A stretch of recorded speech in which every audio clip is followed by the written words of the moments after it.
Our next conversation is going to be about hospitality. And, you have seen the Boma International Hospitality College. Mm-hmm. You've even heard of the Boma International Hospitality College students who are going globally and winning international awards. And you're like, hello? Yes. Allah. Right? Now, the director of the Boma International Hospitality College, who's also the CEO of the Boma PanAfrican Limited, is Dr. Abbas Gullet. OGW, MBS, kila kitu. Acha tukuongeza AGH. Itakuja. Mashujaa days, just a few days from now. Right? Dr. Good morning. Good morning. How are you? Eric, I'm good. Hey, it's been a while. Yes. Yeah? You have been a very busy person, but then you went underwater for a while, and now we are seeing you emerging here. What have you been up to since the last time we saw you in your very, very active days in Red Cross, and now you're in Boma? My active days, 6 years ago, I decided to take a break and retire from Kenya Red Cross, which I had been there for about 15 years. But I've been with the Red Cross now to close to over 50 years. So I took a back seat, and the board of the Kenya Red Cross asked me if I could manage their commercial entities. As you're aware, they had been running businesses, hotel, the Boma brand of group of hotels, Emergency Medical Plus Services, which is an ambulance company, Switch Television, and BIHC, Boma International Hospitality College. So I've been quietly the last 6 years behind the scenes running that out of Dusit, but more recently this year I came back to South Sea, so where I'm based, and it's been quiet, but quite active in doing something totally new, something interesting, something where quietly you could make impact from a different perspective than what I've done over many years of the Red Cross, Red Crescent work. Very good. Yeah. Well, I'll get into that Boma International Hospitality College conversation shortly. We'll be talking about the Ladha za Afrika and what that means. Sure. But City will first give you the day's proverb. Have you been to Morocco, Abbas? No. You haven't? No. Hey, you're a man There's who's one well- place, you're a one man place who's very I've well not been. traveled. There was many years I was supposed to go there, then something happened and I didn't go. But it's in my itinerary that I should go to Morocco. Don't because worry. Lots of friends. Today, City will transport you to Morocco. Okay. Because this week he's been giving us proverbs from Morocco. Okay. He's been telling us about the king. The king is number 6. The sixth, Mohammed. He's Muhammad the Sixth. You know the thing about A rich man. he's actually genuinely wealthy. That dynasty began in the 8th century. So it's not one of these fly-by-night dynasties that came just the other day. Okay? But he is, as I said in the previous hour, not a ceremonial monarch. He is actually... He's an absolute monarch. He's an executive monarch. Yes, he is the commander of the faithful. He's the commander of the Moroccan Armed Forces. He's the head of the Supreme Council of the Judiciary. Wow. Yes, it is he who decides who the prime minister will be from the party that wins an election. He decides on the ministries that the country has, and he can remove or add ministries. He can also terminate the life of parliament. And as I said in the previous, I'm saying it again. African leaders listening to this saying, why did we choose democracy?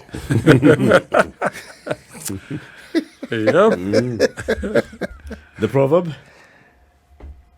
They begin as neighbors and end up as mice.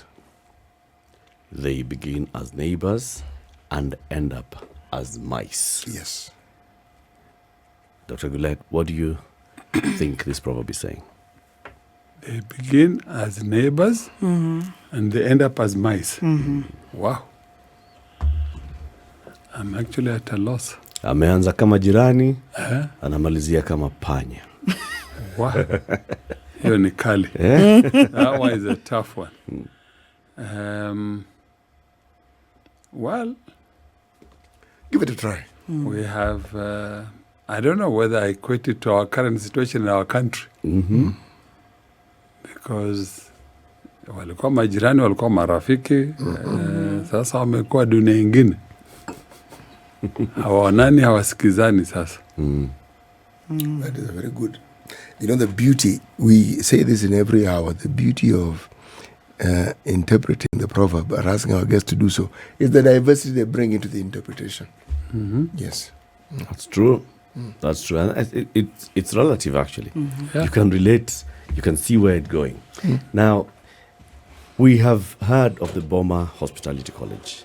Yes. There are people who don't know the international bit of it. Boma International Hospitality College. There's what it talks about. There's what it means.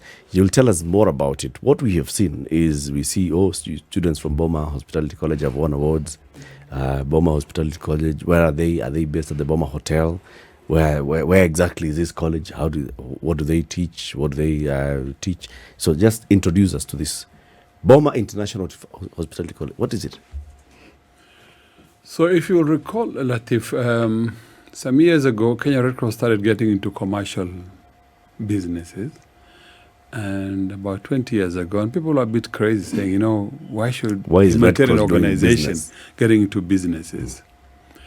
And at the time, my message was that Red Cross is a humanitarian organization, relies on public funding and government funding, relies on international funding from UN agencies and donor governments, but at the same time, it was not reliable. Within its constitution, nothing stopped it from seeking to raise funds locally, from the local population, from the government, but also for them to get to do businesses. And they could do business as long as every penny that you made, whether it's profit or a dividend, then it goes back to the humanitarian work of the Red Cross. So we started with the hotel business of the Boma group of hotels that we have 3 today in Kenya. Then we went to the ambulance business, which was more related to the core business of the Red Cross, but also there were commercial ambulance services. The third one was then the school, which is what I will talk about in a minute. And the final one was a TV station called Switch TV. Now, while on one hand the idea was to raise resources, and if you made profit, you give it back to the Red Cross for its humanitarian work. Because every time there's a disaster, people expect the Red Cross would respond. But then people wonder, where do you get the resource to respond to these emergencies? So before you even went to the government, before you launch an appeal, before you go to the public, you are ready to start. Because when disasters occur, you need to respond now and now. So that is the idea of setting up these businesses with a clear mind that should you make money, every penny will go back to the Red Cross for its humanitarian work. So that's how the business was started, and I can talk about each of them eventually. But going specifically to Boma International Hospitality College, the precursor to it was the hotel. When we set up the hotel in 2007, which President Kibaki opened the first one, which was Boma Inn Hotel, and then when we go to the 5-star one, Nairobi Boma, again in 2013, it was President Kibaki who also officially commissioned it. We had a problem in recruiting staff. So the staff we had to poach from other hotels all over the country. And when we brought them together, we had a challenge to develop a culture of the Boma culture. If you talk about Serena Group of Hotels or Sarova, they have their own tradition and culture because of their many years of existence. They have inculcated their culture. You go to Pakistan, you see Serena there, the culture is the same as here. You go to Maputo, the same as here. So we wanted to have the Boma culture. And one of our CEO at the time told me, old man, if you really want to have the Boma culture, then my advice would be to start a school. And I said, a school? He said, yes. And I said, but there's other schools in the country. He said, the more the merrier. And on the other hand, there are a lot of Kenyans of means who would take their kids abroad to Switzerland because it would say that's global home of hospitality. So I was very happy to take up the challenge, and within a short time we set up in 2015 Boma International Hospitality College. We partnered with a Swiss school initially, and in May 2015 was our first intake of 37 students who are the first class of intake. Today, 9.5 years later, the rest is history. We get about 650 to 700 annually now Oh. as an intake. And we do 3 intakes in a year. We do January, we do May, and we do September. And from the humble beginning of 37 Kenyan students, today we have had over 30 African nationalities who send their kids to our school. And the numbers are increasing, and the offering is increasing. We offer 2 diplomas. It's a 2-year course of diploma in culinary arts and in hotel management. The diplomas we offer is Kenyan diploma through TVET, and we offer a Swiss diploma through our partners in Switzerland. So we're saying kids don't have to go to Switzerland and pay $35,000 to $50,000 annually, whereas you could come to Nairobi and as an African student for $10,000, you would get the same education, same curriculum, same diploma. Or if you're Kenyan, then you pay roughly about 500,000 Kenyan shilling, you'd get the same diploma. After 2-year training here. So do you get the 2 at the same time? You get the 2 at the same time. So when you graduate, you get a Kenyan diploma Yes. and a Swiss diploma. And a Swiss diploma at the same time. And that is the advantage that we have of any other school in this country and on the continent because of the relationship we have with our Swiss partners. Now, it's a pathway also. So when the kids do their diploma here, 2 years, then they can go and do their degree 1 year in Switzerland. Or you do it here in Kenya with Kenyan universities. We have Malaysian universities. We're now negotiating with South African universities. We're offering our students as wide variety as possible that within 3 years, or max 4 years. For example, now with USIU, they will do 1 year progression. With Strathmore, they will do a 2-year progression. With Malaysia, they will do a 2-year progression. We are discussing with UK universities, which will do 1 year progression. So again, in 3 years, someone has a degree in hotel management or in culinary arts, whichever line they choose, and that's done here. So in the 9 years we've been existent, we have graduated over 4,000 students. And today you can find the footprint of BIHC, Boma International Hospitality College, in all the 5 continents of the world. People who have been through this school who are now working out there globally, apart from those who are working here in the country, working in this continent, but also globally in the US, in Europe, in Asia Pacific, and we're very happy with the outcome so far. I'm curious, what is this culture that you wanted to inculcate that would be specific to Boma? The Boma culture. The Boma culture will be unique to Boma, just like I said about other brands of groups of hotels.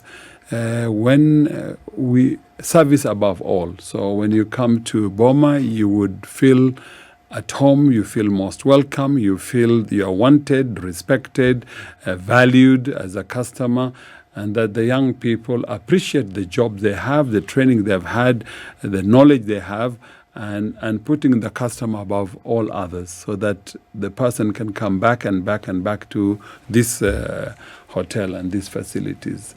Our idea was in the long run to grow and become Pan-African. So in all the 4 businesses that we have set up, whether it's a school, whether it's the hotel, whether it's the ambulance business, or even the TV station, was to make them Pan-African in the long run. But they're all focusing around young people too.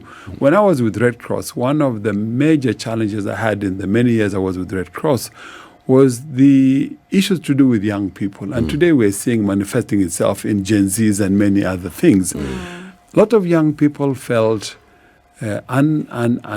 unappreciated, unwelcomed, and many of these we can say. If you look at this country and you look at the continent, over 70% of the population is below 35 years of age. This is the youngest country in terms of population, it's the youngest continent in terms of population. Yet they are the bulk in the Red Cross, Red Crescent, they're the bulk of the workforce, both boys and girls, young men, young women, and women are the majority in terms of membership. But they are not out there in the leadership. They don't feel appreciated, not feel recognized. We can call them Al-Shabaab, you can call them Boko Haram, you can call them all the mannerism you want to call them. But what was the major issue? The major issue, they feel unwelcome, they feel unwanted, unappreciated. And if And now what manifests ourselves in our country, and I don't want to go there because I don't want to get into those discussions. If we appreciated them, if our economies and countries were well managed, well governed, we won't be where we are today. These young people who die in the desert, in the Sahara Desert, who die in the Mediterranean Sea, called migrants. Yep. What are they running away from? They're running away from poverty and economic hardship in our continent, because we as leaders and as parents and grandparents, we have mismanaged these countries to the extent that these young people parents have to sell everything they're left with to give one child a chance to go make it big time in the global north, which many times it ends up in the black market, and they're abused and they're killed and many other things that you can talk about. And then those who pick arm. And I was involved for many years with the Red Cross, Red Crescent. So I understand, having worked with some of these issues over the years, I felt that education was very important for young people. If we educate them, they have even a basic diploma, Kenyan diploma, Swiss diploma. Now they're going to Europe through the front door and not the back door. Okay? They don't have to bribe anyone to get these jobs, because now jobs are looking after them. Employers are looking for them. In the Middle East, in the Caribbean, in North America, in Europe, Europeans would want qualified, educated people to go through the front door. We had migration 500 years ago of European coming to Africa and to the rest of the world. Now it's a reverse migration, where we're looking for greener pastures on the other end. Yet it's not that green. It's more green still in Africa. But because we have failed these young people as leaders, as government, as politicians, as businessmen, businesswomen, then obviously we're in the chaos or mess that we are in today. So doing this school for me was the best thing that happened. To look at these young people, to look at how, well they're doing wherever we've sent them today. They go to the U.S. after they graduate from here. They go to the U.S. on what we call J1 visa. So they can go and work for 1 year in some of the best restaurants, some of the best hotels, some of the best golf clubs and lodges for 1 year. They come back. Then they can go back again to the US and Canada if they want to, or go to Europe. So again, through the front door. And for me, that has been the different, Eric, which for me is really satisfying to see that even with a diploma, the global market for hospitality, we saw after COVID, it was terrible. But now it's opened up again. Yep. There are cruise liners, ships coming to the Kenyan coast every day looking for people to hire. We don't have enough to give them. And this is where the government should be putting measures in place to as many people who have the qualification want to go work abroad. You look at Philippines, a country that specializes in labor migration, where they send people globally to go and work, and they bring back resources. Today, you are told that the revenues coming to this country from Kenyan diaspora is much higher than agriculture and tourism. Okay? So how do you grow that space? Through this kind of schools and institutions, you can grow. And we're not competing locally, we're competing globally. Because the competition is out there. Sometimes we are so inward focused that we look at smaller picture, not the global bigger picture. So we forget about what's out there. So the job market is global. Yes. And what you're training at the Boma International Hospitality College is for the global market. Precisely. So how do you harmonize that curriculum? How do you know what the global market is looking for?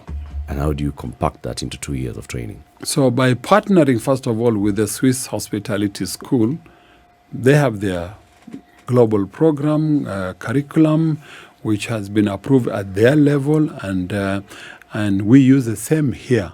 The beauty of education is that today, if you remember what the late Professor Magoha used to say when he was Minister for Education and Honorable Matiangi, they talked about our type of education that we offer.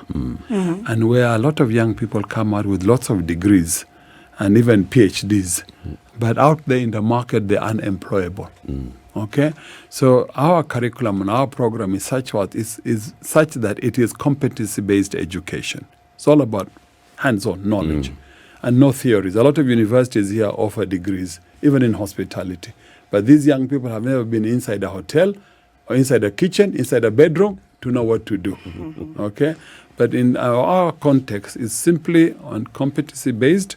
The TVET one, so we follow the TVET curriculum. We are regulated by TVET. So we are the Center of Excellence for Hospitality and Hotel Management and Culinary Arts. This school is recognized by TVET, probably the only one.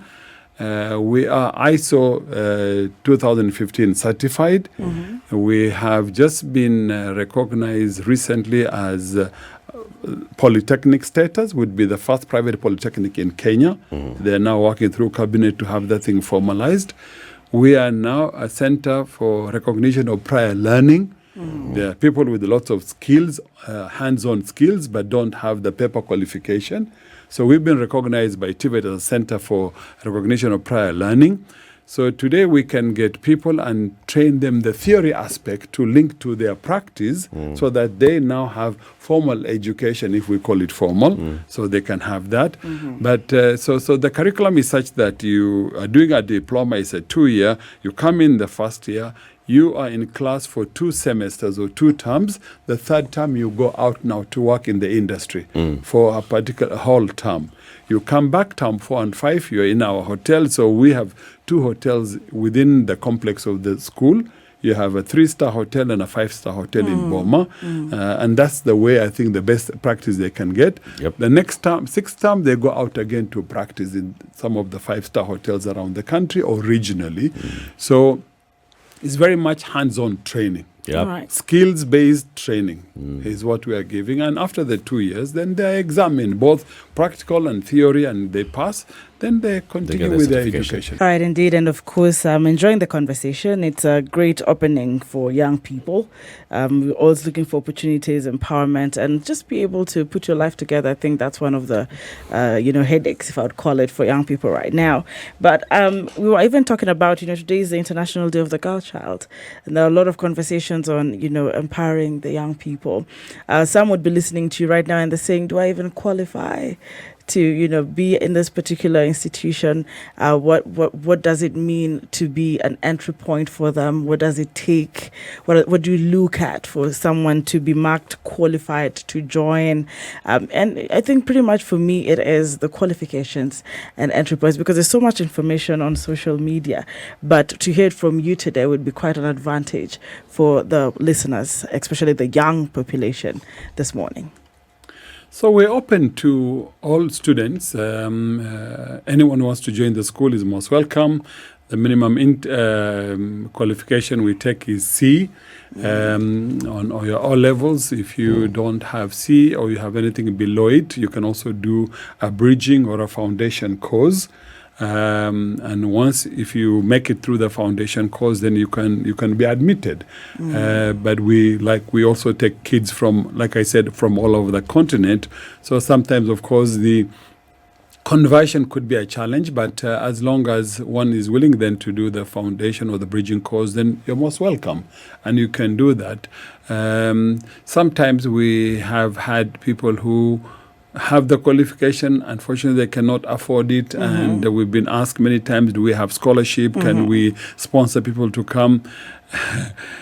Today maybe we're not in that position fully, but that is our intention. We want to set up a scholarship fund which can take bright kids who qualify to join the school but cannot afford it from not well-off families. I'm not going to open the door, but there's cases that are so obvious that these kids are bright kids and they can make it. I'm not going to say tomorrow come to me, but I can say apart from sending my own son to this school who is just about to finish his 6th semester, which is his 2-year training, I had to support a very needing child that I decided to pay for myself. So if there are Kenyans of means who want to sponsor kids that cannot afford, we must welcome. And for me, the story of this young man who was a watchman somewhere but had done all levels and had C+ but couldn't afford it and wanted me to help him to get a job. You know, people come to ask you, can you get me a job? I said,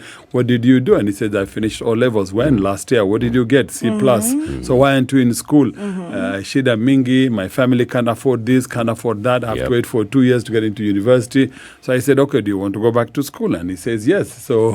So without thinking, I put myself in trouble of having to pay a second school fee. But I'm happy he's just about to finish his first year. Right. So now he'll go for his second year. He's on an internship now. Right. So there are many Kenyans I know who can afford to send a child that is not yours, but it's a Kenyan and a needy Kenyan, as long as they have the basic requirement or the minimum requirement for them to join. So I would say, please think about it. If you can afford to sponsor a child, please do so. What's your capacity? How many can you hold? So today we are, for those in college and those outside on internship, we're about 1,000. Okay? Sooner or later, the space will become too small. We will have to look for green fields to put up a much larger school because it's demand and supply. So the demand is there. The supply will become an issue. We have to build many more kitchens. For example, now we have 4 kitchens that can take, 3 can take about 84 students at a go. So we have our school operating from Monday to Saturday afternoon because of the demand for culinary arts. Culinary arts is our most popular course, which is the cooking, both for male and female. Whereas in Europe, our partner school, they have more management students. Okay. We have the opposite in Africa, and this is what we are seeing everywhere. So today we're looking at expanding our facilities, not only in this country, but there's demand regionally. I was in Zambia about a couple of weeks ago, where we're discussing with a Zambian businessman and Zambian government about setting up hospitality school there. We have requests from Djibouti to see if we can set up one there. We have requests from Cote d'Ivoire in Ivory Coast. I mean, the hospitality industry is growing by leaps and bounds globally. So this is a very good cause and industry to get into. Are you teaching the children how to cook African food, or are you teaching them to make croissants? So, croissant would be very important to cook anywhere in the world.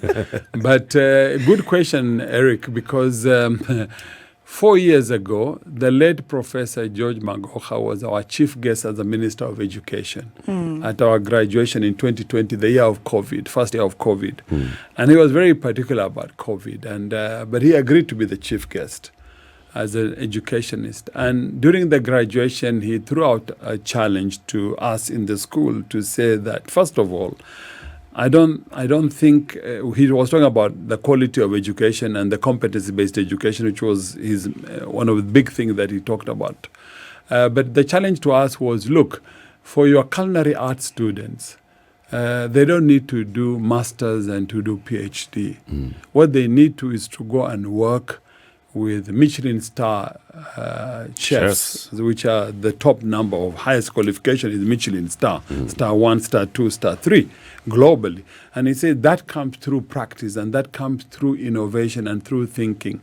And he challenged us to say, look, I've been to many parts of this world, and you hear about European cuisine, Italian, French, Chinese, Africa, probably Ethiopia, Indian cuisine.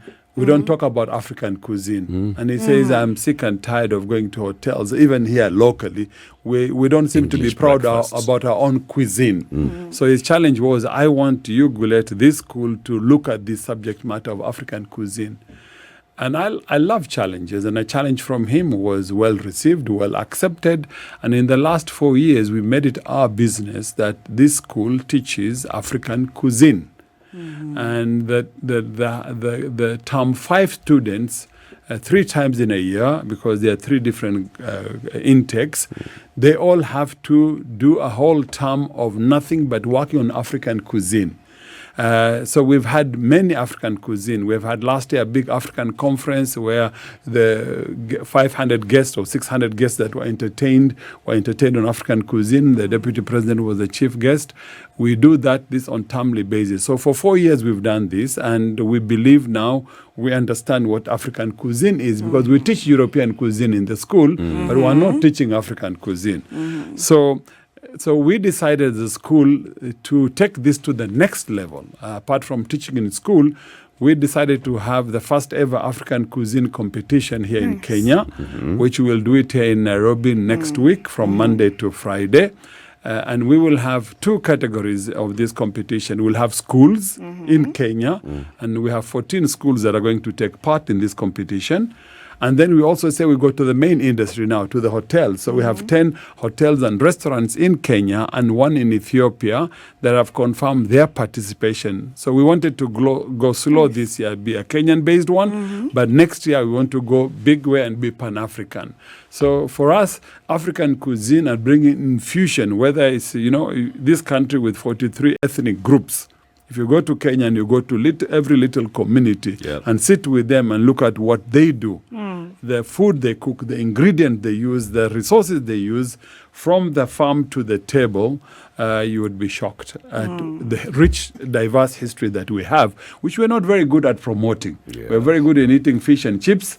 We're very good in eating, the pastas and all that, and Chinese, but we're not very good in our irio and mudokoi and mukimo and samaki wa kupaka and all these things we talk about. Abbas, nikuulize. Naam.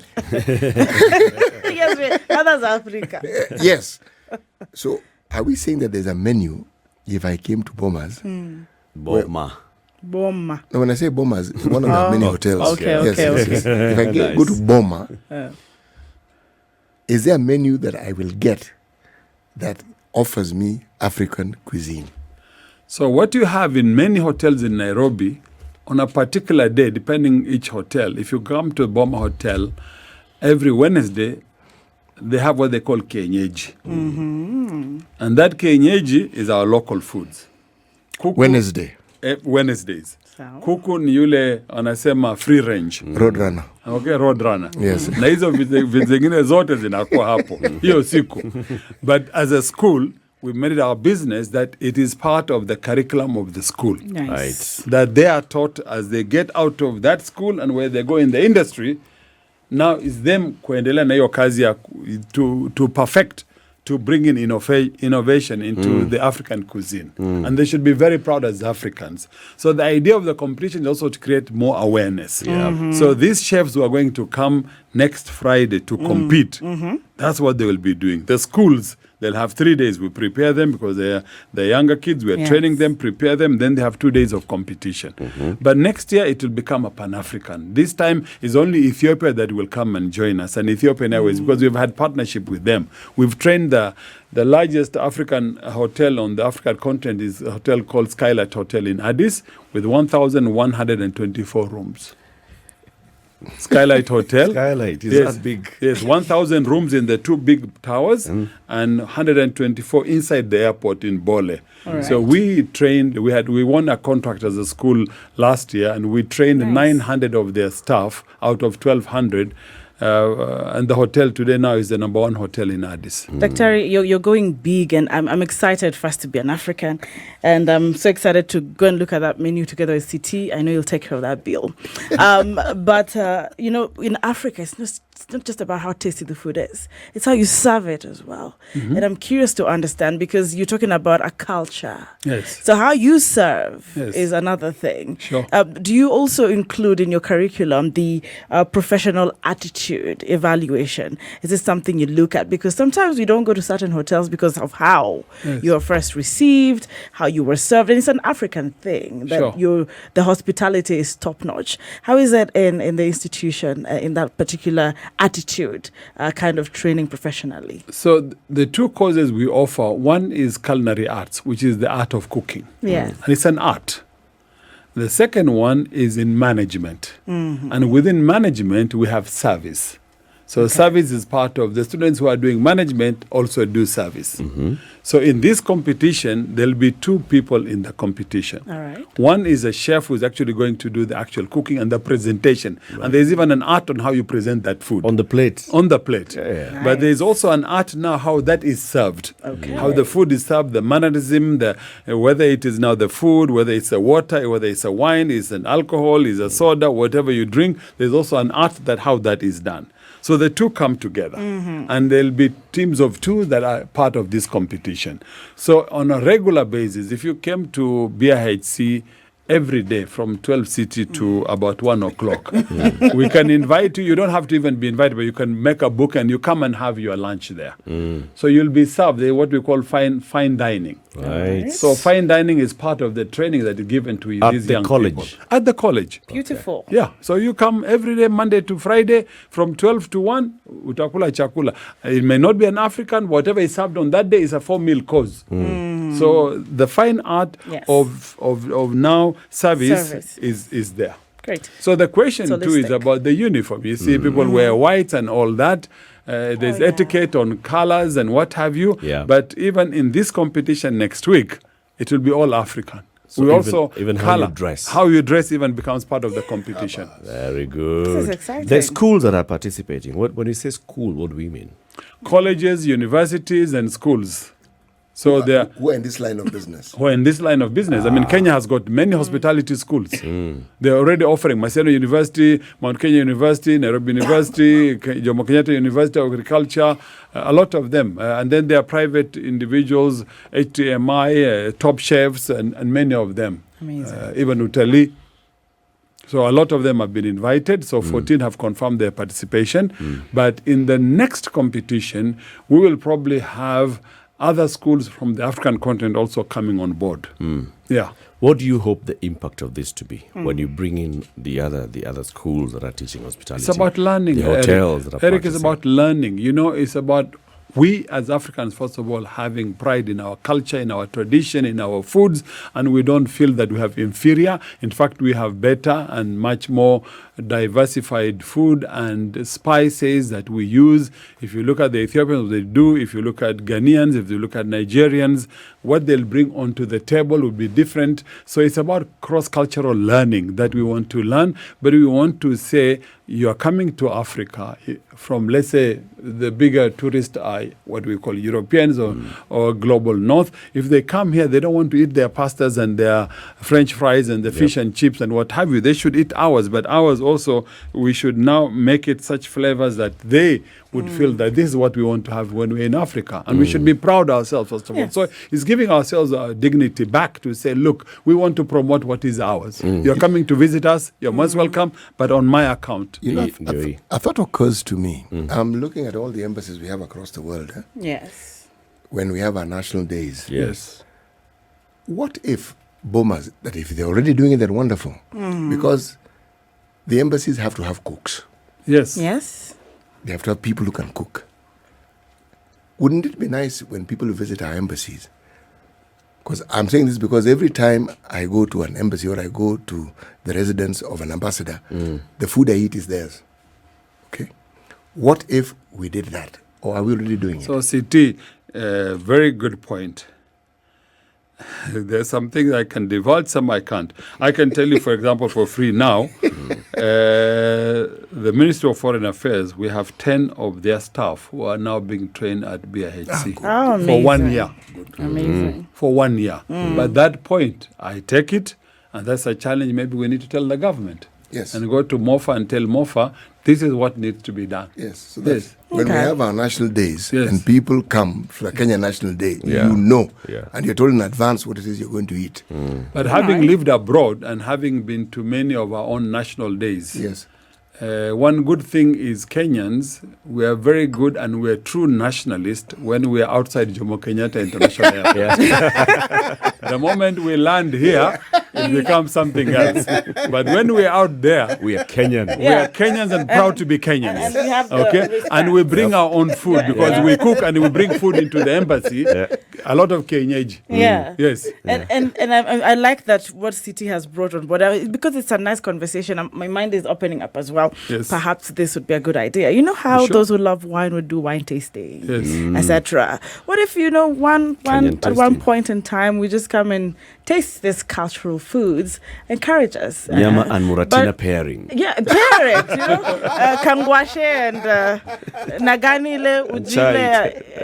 Chai uji ya Yeah, wimbi. and just Kenyans interact with that because for the longest time, I know we have continued, even in tourism.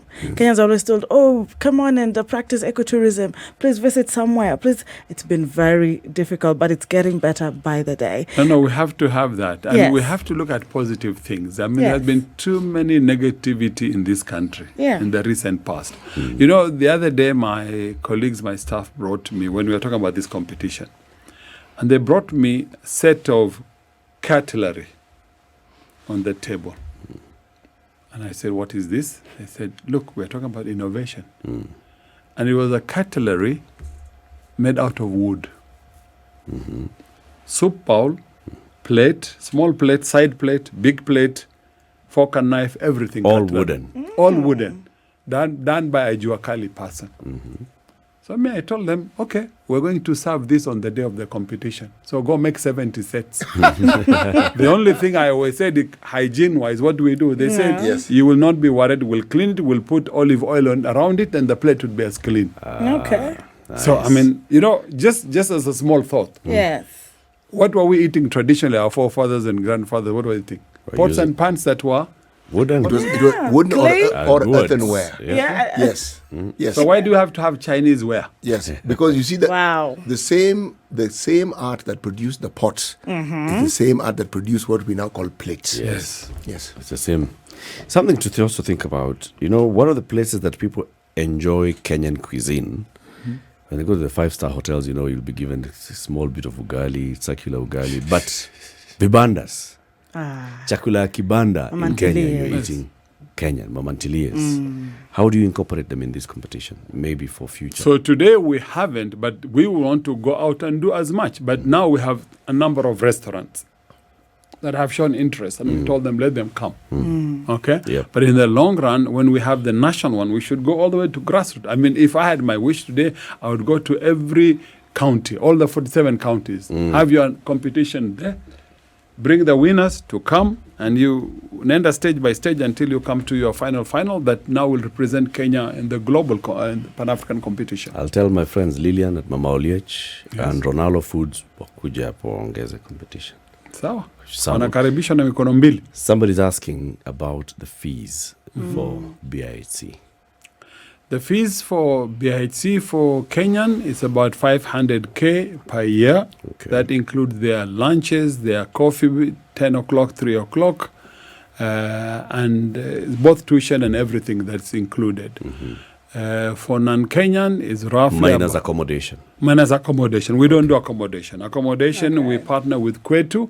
I don't want to get into housing. That's not my core business. Yeah. So Kwetu is there, and we refer them. We have an MOU. They would get good rates, including transport to be dropped in the morning and in the evening. Okay. Yeah. Okay. But non-Kenyans is roughly about double the price, is about $10,000. Okay. Yeah. Somebody, Edwin, is saying that's crazy. The amount. Yeah. For today's world, probably yes, but if you want to get a quality education and you get 2 diplomas, both Swiss and Kenyan, that's the price today, unfortunately. Yeah. For that price, you are marketable internationally. You get Yeah. 2 diplomas. Yes, yes. In a very And if you look at the process that we're told, you intern here, you intern abroad. Yes. yeah. By the time you're through You are with the so form, refined. yes, you actually can work anywhere. Anywhere in the world. Yes. We have kids in UK, kids in Spain, in Germany, in Netherlands. We have kids in Dubai. And during the World Cup last year, we had about 46 of our students who went to Qatar to work in 5-star hotels. Wow. We have kids in Maldives today. They intern there and they're hired there. We have kids in Dubai World Trade Center, where our 50 or 60 kids are working there. Dubai is our biggest number of kids were there, but now we're looking at Saudi market, we're looking at African market, we're looking at global market. Yeah. Yeah. So basically, this is something that exposes you to the world, Yes. not just local. So today we are restrict clearly yourself. And number one competitive. school in this country, in this region, and on the continent of Africa. It's a good thing. In just a short 9 years. Yes. Very well done, Abbas. I'm Very looking well done. forward to more. Very well done. 9 years, over 4,000 students have graduated from the Boma International Hospitality College. And we have our next graduation on the 15th of November this year, where about 350 kids are going to graduate.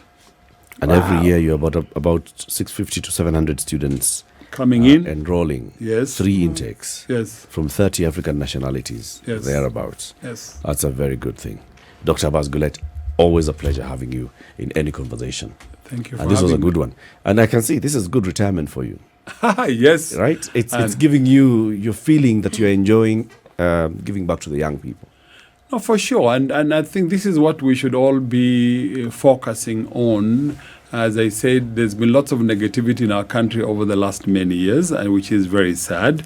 This country need to compete out there globally, and we should not take it for granted that, where we were 10, 20 years ago will still remain there. There are many other countries that are coming back. If you look at little Rwanda on the other side, and I don't want to say little, but it's a smaller country compared to us in terms of geography and population. Yes. But you have a government there that is focused on MICE and conferencing. If you look at the basketball court they have for NBA Africa, 10,000 indoor facility. If you look at conferencing with the convention center they have built, which is more modern, they are working on that. We need to stop talking here and acting in this We need country. to start doing. Yes. Viva. Dr. Abbas Gullet, CEO, Boma PanAfrican. No, let me say, Dr. Abbas Gullet, OGW, MBS. They should give you EBS now, Move on to the next one. You're now elder of the Order of the Burning Spear. He's been our guest. He's the director of Boma International Hospitality College, telling us about what they've been doing and the competition that will be happening next week. Thank you for tuning in to Kenya's biggest conversation this week. Anki Doris has been our guest host. Next week, you're back. Monday. I love that. Very I good. love that. This is the Situation Room, the only way to start your day.